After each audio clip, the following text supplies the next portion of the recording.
This month marks the 5-year anniversary of this channel. In honor of this occasion, I've decided to re-upload my first video, but with a new edit and a voiceover added, since the original didn't have one. So here we go. This is a dresser that was made by Broyhill in the 1960s. And sorry for the shaky camera work. I was still getting the hang of operating the camera back then.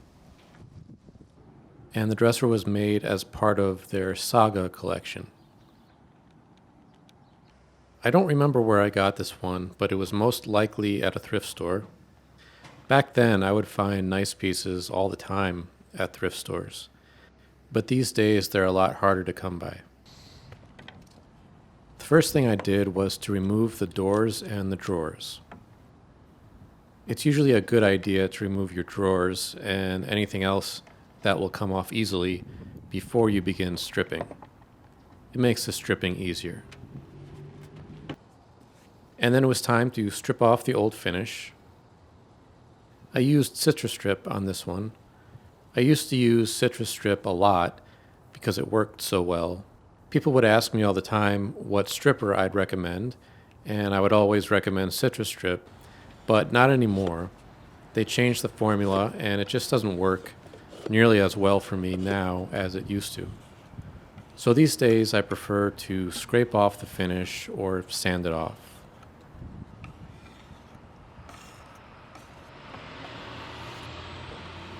Once the stripper goop was scraped off, I cleaned off the surface with some fine steel wool and mineral spirits. People often ask me about the milky looking mineral spirits that I used for this. Usually mineral spirits is clear, but this particular brand for some reason is milky. I think it's supposed to be more environmentally friendly somehow.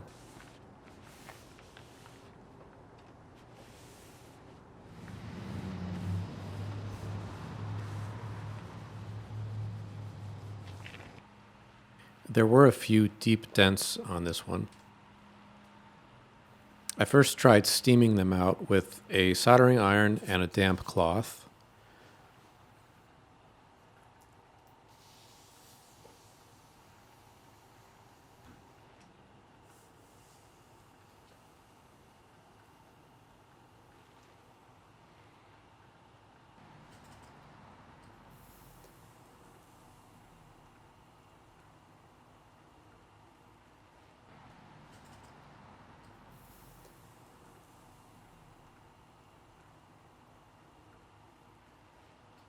That raised them a little bit, but there was still a large dent to fill, so I filled it with wood filler.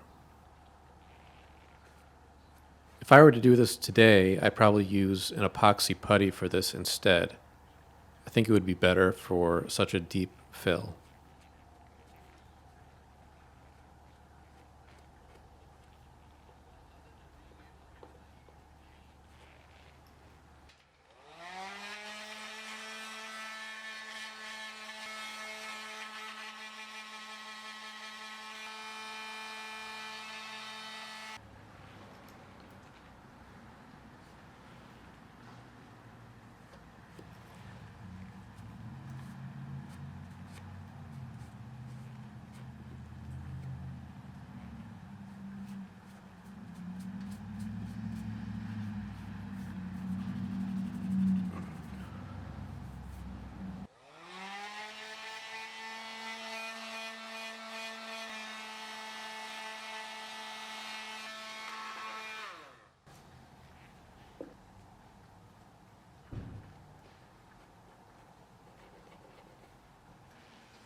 Then it was time to give the whole thing a light sanding.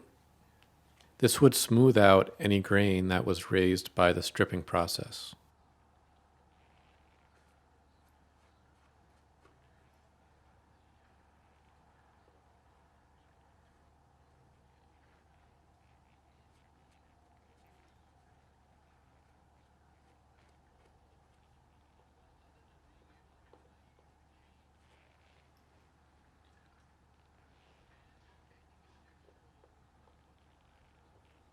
Once the sanding was done, I could apply the stain, and in this case I used a gel stain, and I actually used two different colors layered on top of each other.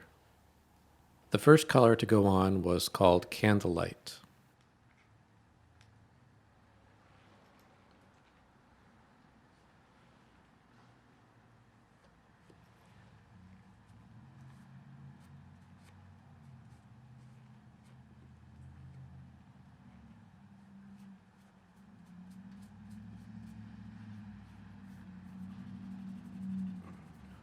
And once that was completely dry, I applied another layer of stain over it in a different color, and this was called Antique Walnut, and it's more brown than the Candlelight color.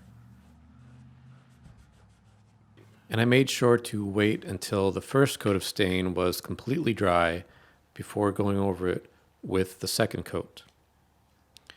And if you want to be extra safe, you could apply a sealer coat of shellac in between the first and second coats of stain.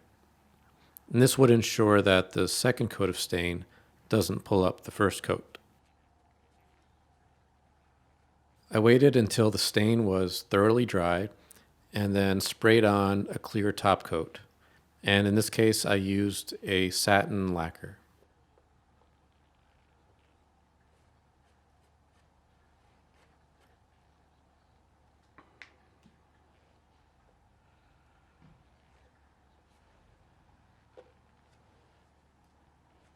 I let the lacquer dry and then buffed it out with some wax and fine steel wool.